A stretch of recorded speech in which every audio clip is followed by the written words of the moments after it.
day to all of you. Welcome back to Nonalicious Cooking. And so for today, I'm gonna show you how to cook creamy pork loin. This is a recipe of mine that I'm going to share it with you. This is a very easy recipe that each and everyone in your family will enjoy. So come on, let's cook with me. So here are our ingredients.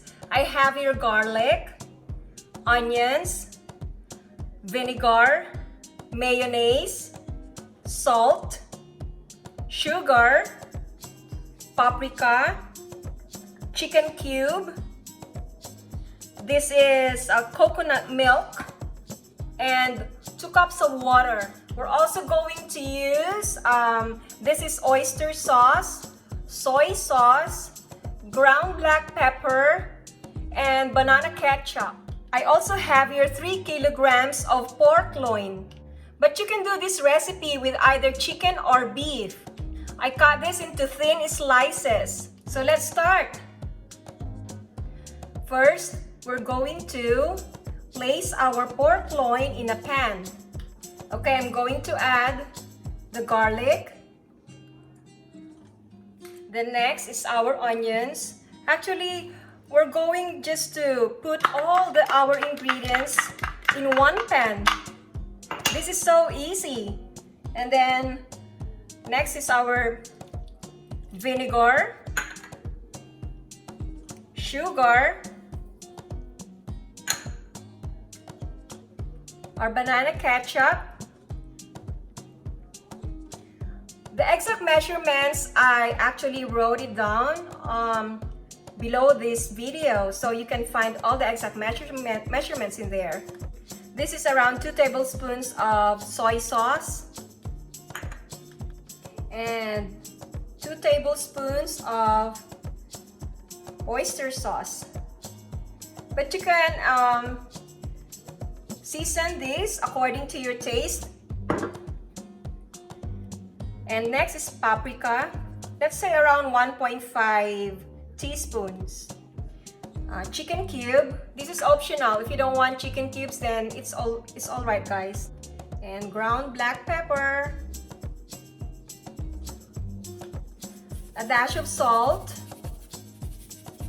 Just a little bit for now. And let's add our mayonnaise.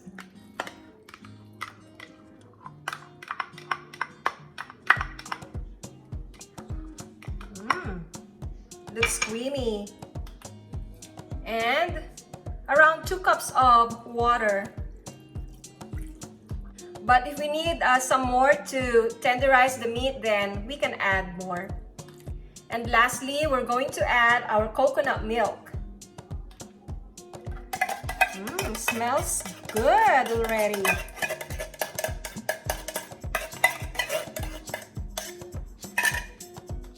And next is we're going to simmer this.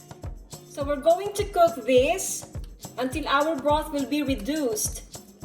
Our pork is now boiling, so we have to make sure that our pork will be tender. So after 10 minutes, look at this. Looks delicious already. But we have to wait until the broth is already reduced. Okay, so let's check on our pork loin. Wow, this looks delicious. I'm gonna taste this. Yum!